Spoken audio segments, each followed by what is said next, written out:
Christmas without any break. So kudos to all of us who organized this. Mr. Sanjay Sinha is the speaker today. Mr. Sanjay Sinha is currently Executive Director of KNL Group, engaged in machined forgings and castings of components for various applications. He is also Director of ABMS Consulting, which helps in uplifting the skill levels of MSME companies, micro, small, medium enterprises. So he's working closely with the government of India in the Ministry of MSME. So with this, I welcome Sanjay to speak to us and tell us about customer centricity. How do we create that in our company? Over to you, Sanjay. And mera pranam aap sabko. A wonderful company with a wonderful name, Janyu, and such a start point from where you're touching the very foundation where you say Aag, Prani, Jan, and this is the touching base of civilization. And in your journey, you're also moving things, which is the another, I'll say, invention and discovery of the mankind, which has changed the human being civilization part of it, is the we. So it's a great combination of the company with which now I'm getting associated with such a wonderful name, Janyu. Thank you so much, Hariji, for inviting me on this session. This is where a subject comes is how to put a customer-centric organization. And this goes into the very basic needs of people or the civilization that you'll find there are certain things which are very stated. And in a technical language, you will find coming this as an SOR or a document in which all the specifications are given. And you're asked to give a product or service around that part. And we are all used to that particular document and things. But the newer concept of design thinking talks about there is much, much more which is beyond specification, which we call as the latent need or the hidden needs. And when we talk about a customer-centric organization, it's not the organization who is meeting the specs. Anybody can do it. But what makes you different than anybody in neighborhood doing and meeting specs is the ability of the organization, and I'm saying ability of the organization as a whole, as an entity, which can understand the latent need of the customer and the end user and seeing it that it gets percolated into the product, into the services, into the support. So that brings a very, very clear differentiation between an organization and a customer-centric organization. It is a very, very detailed subject with a lot of algorithms also being used on detailing it. But what I will touch base in our today's session is something very fundamental, something very, very basic, which helps, or I'll say an enabler for walking path of what is the customer centricity about. And these concepts have been developed by a Japanese guru, Dr. Nagaraki Kano. Could you please change the slide, please? So Dr. Norikai Kano, he developed this subject called Kano model, and it defines how the latent need play a big role in terms of our product and services. As engineers, we love segmenting everything. That's why in front of you, there's a vertical arrow and the horizontal arrow. Let me take a step to define them. Please click once. So the horizontal arrow defines the functionality. So on the right hand side, if any of our product or services have features which are fully functional, at the end of the arrow, it shows you're fully functional. Whereas on the left side of the arrow, if there is the absence of the feature or function, it calls dysfunctional. Similarly, please click again, you have satisfaction. So it says if on the top vertical a point is given, you say a customer is fully satisfied, and similarly at the bottom you say a customer is dissatisfied. So just to give you a pause on this point, you can see that if any feature is functional and customer is fully satisfied, it is on the top right corner. Similarly, if there is a feature which is completely not available, the customer is highly dissatisfied, you get into the bottom left corner. So whole plotting goes around this particular rhythm part of it. And I'll take time to explain you each of these subjects as we go along. Please click once. So now you see a curve appearing in front of you in the red line. So let's analyze this particular curve. You'll find if there is a little absence of a feature, that is, you're talking about slightly left of the vertical axis, you are seeing the customer dissatisfaction level is extremely high. Whereas if the features are even fully functional, you will not call the customer is satisfied, but at least his dissatisfaction level is dramatically low. Are you all with me? A little absence of a feature causes huge amount of dissatisfaction, whereas even the full presence of the feature, it doesn't increase the satisfaction, but it at least dramatically reduces the dissatisfaction. Let's choose some examples from our day-to-day life so that we understand the concept much more better. Okay, let's take an example. When we come up in the morning, go to the office, you enter a bathroom, you switch on the tap and the water is not available. And you imagine what agony goes into your mind. Why?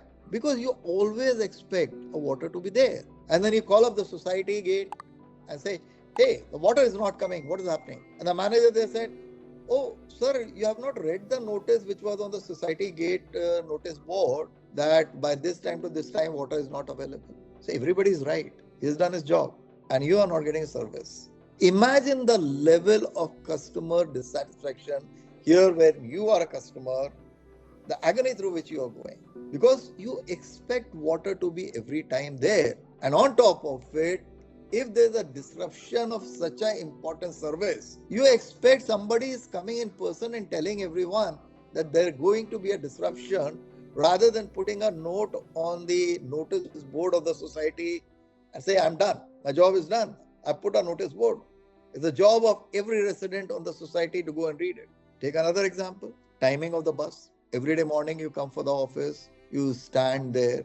You expect, all of us, that buses by the time it reaches, supposed to reach on the stop, plus minus 5 minutes is understandable. If the bus starts reaching late, 10 minutes, 12 minutes, 15 minutes, what agony start going in your mind? Is 15 minutes a big number in your whole 24 hours? No. But there is a deemed expectation. It has to be on time. Imagine the bus leaves the spot even 2 minutes early by the time you reach. And you call up and he said, sir, I was there at 7 o'clock. And you will say, no, I am there at 7 o'clock. He says, sir, what I mean is that around 6:58 we left. 2 minutes. But then it upsets your whole schedule. Again, what is expected? A service. What do you want? All of us travel. We go to the hotel. When we enter the room, and if you find there is no water bottle inside the room, or your bed is not properly kept, again, how your dissatisfaction comes on one small dysfunctionality. You will pledge in your mind, I will never come to this hotel again. So likewise, there are many things in all of our life cycle where we touch certain areas of compromise between functionality, dysfunctionality, and the level of agony or the dissatisfaction which we face in this whole process part of it. Please click.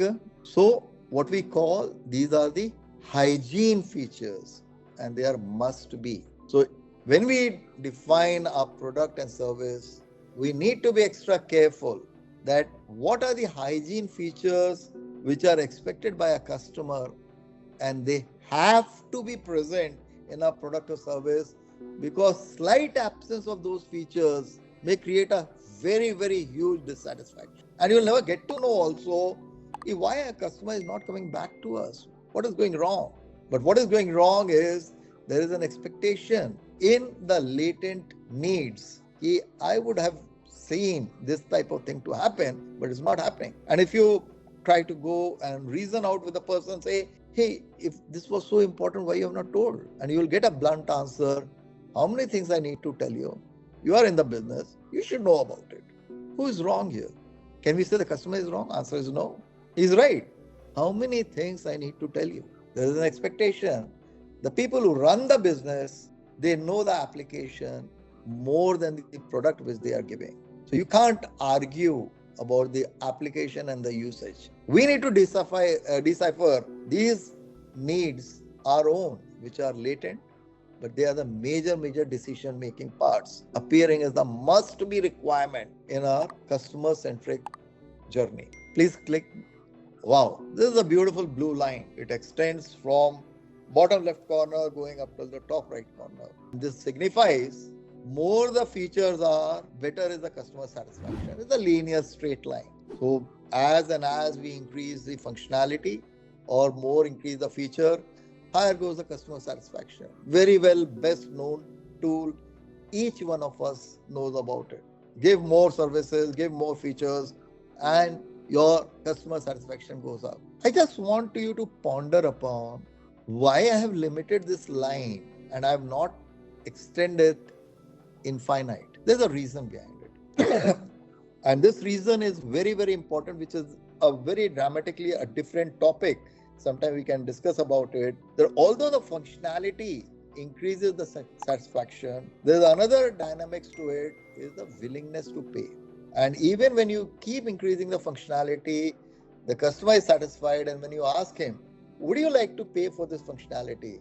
He will tell you, hey, I didn't expect me to pay for it.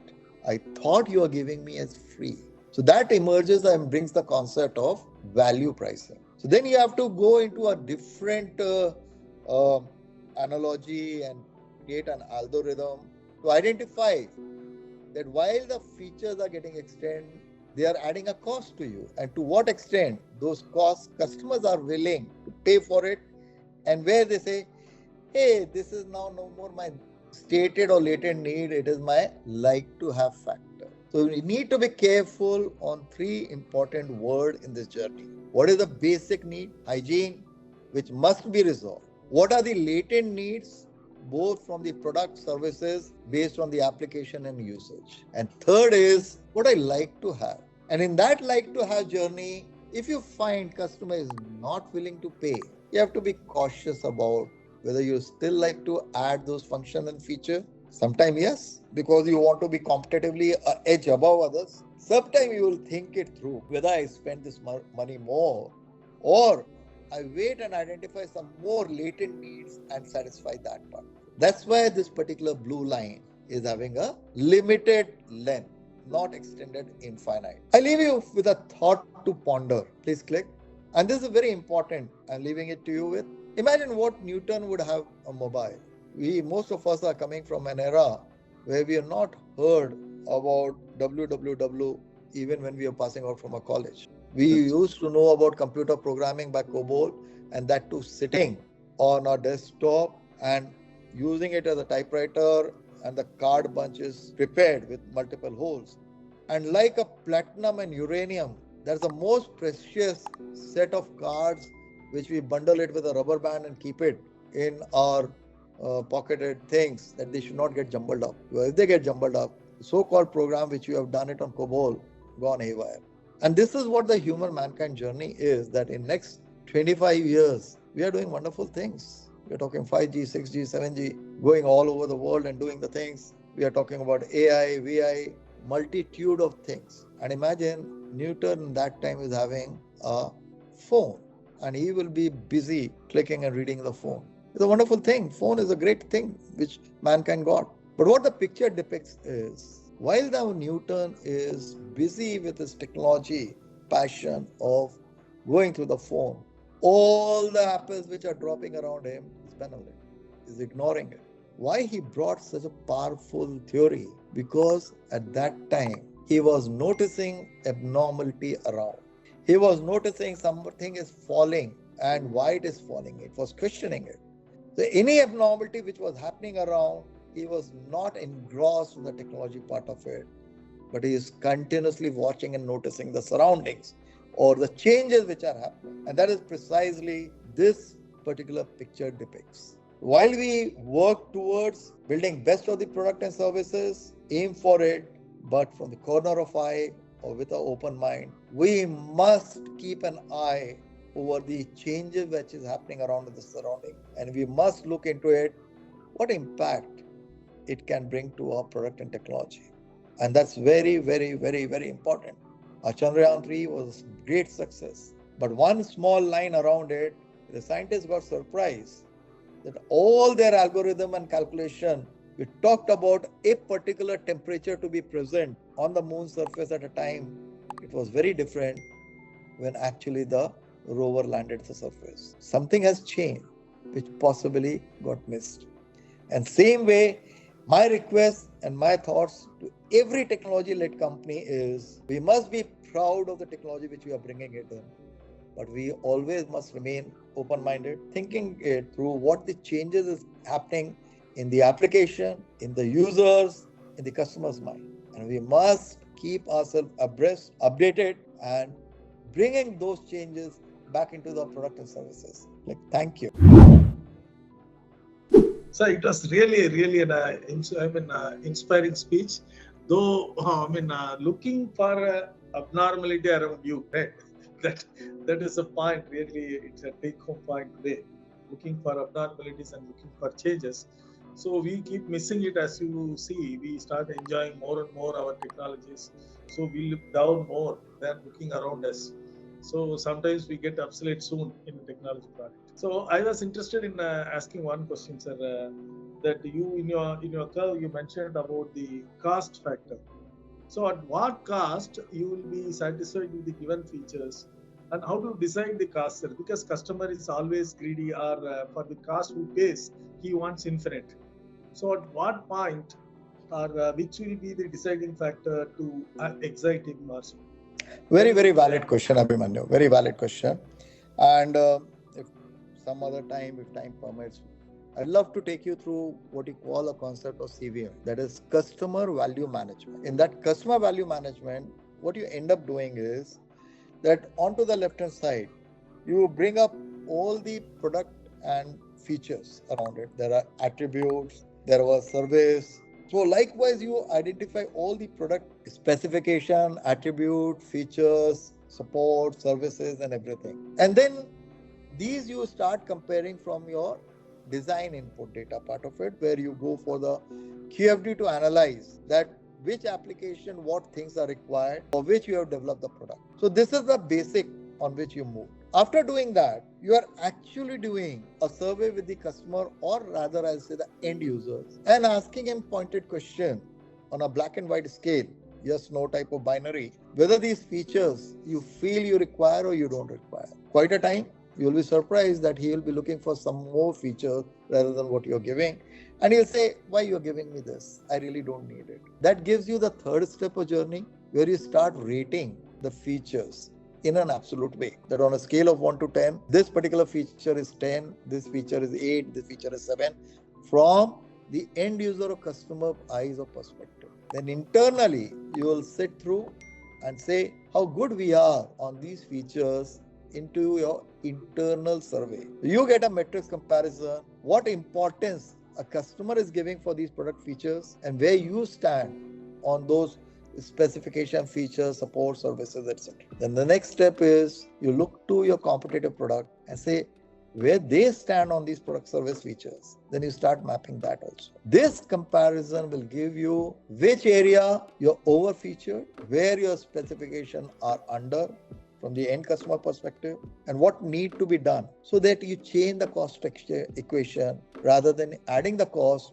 you're managing your cost and you remain still profitable and cost effective. And the customer is satisfied because he's getting what he wants. So when you are preparing your questionnaire, there's a very detailed exercise on which the survey gets done and run through it. Since you asked this question, I just want to give you one example, one story, which is a real story. Is Caterpillar was entering into Japan, earth moving equipments, and that was dominated by Komatsu. So Caterpillar, with all its muscles, technology, and the power of money and the technology, they entered the Japanese market. So Komatsu felt threatened. What they did, they indirectly opened a service center, which was at a very, very cheap rate, doing the servicing of the products. You'll say, what a loss-making proposition Komatsu thought about.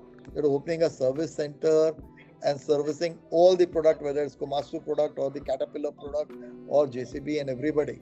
No, that was a very intelligent intervention. Through the service center, they had a detailed record what all the application problem Caterpillar is facing. They had a detailed note on that part of it. They measured the customer satisfaction and dissatisfaction because of those problems. And the design team worked hard to ensure those features get addresses or eliminated in Komatsu. So even Caterpillar has now a long presence in the Asian market, but they were never in a position to beat Komatsu.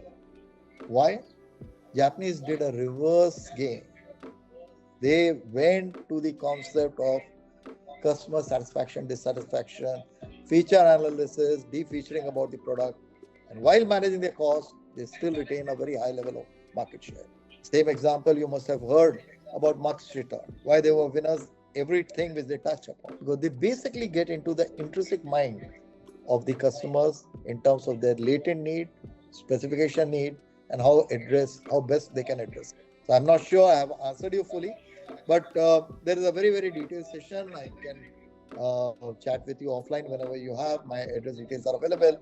I can give you certain insight how to do the customer value management. You are putting me against a person whom I respect most.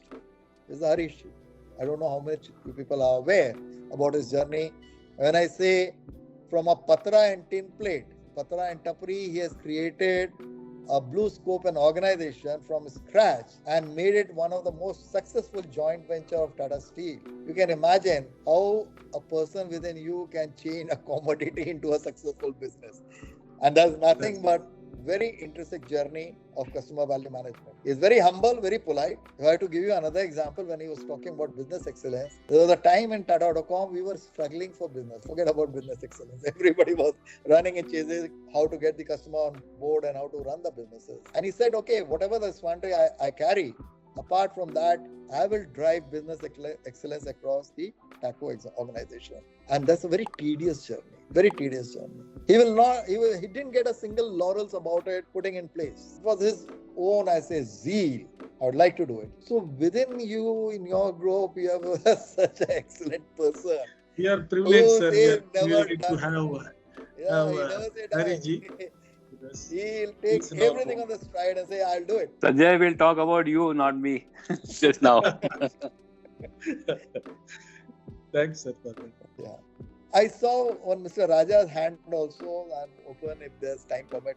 If he has any query, I can discuss that as well. Any last? Mr. Sinha, my name is Saurav Akari. Earlier in quality circle kind of concept, it is told that quality comes for free. Quality and customer satisfaction, how would you correlate? What is quality in your mind? How does customer metrics says quality and how customer satisfaction is measured and how those are correlated? And if you keep on adding features, it is a cost to the company. But the general concept is quality comes for free. That basically Mr. Juran told that to the management fraternity. What is your opinion on that?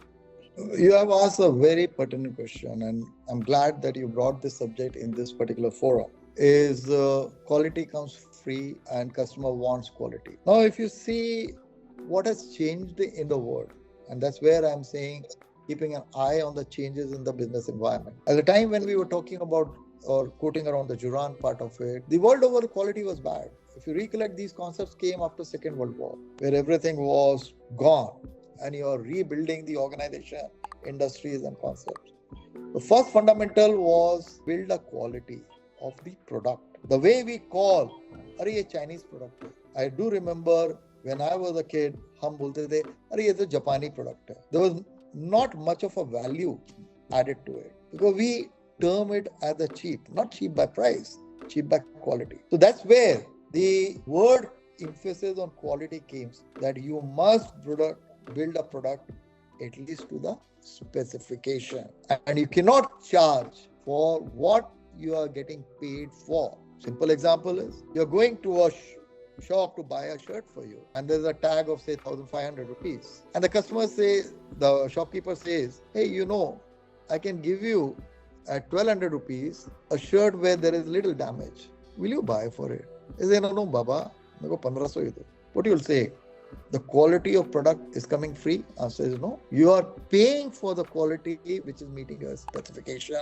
At the time and era where we were on this particular phrase, quality comes free. But now quality word has changed. Quality has moved from the product specification to the product services, product features, product support. So the quality word goes everywhere and that enhances. So when you say quality is free, no, it is helping you to grow your business. Not necessarily you're charging from your customer, but in turn your revenue goes up. Because if you are using product for the quality of specification, you have tons and tons of competition around you. And if you are trying to differentiate, you are enhancing the quality envelope beyond the product specification to the features, to the services, to the support, for which you are touching the needs of the customer and addressing it. In turn, your business is growing and you're getting more revenue. So in your cost sheet, quality is still free for you.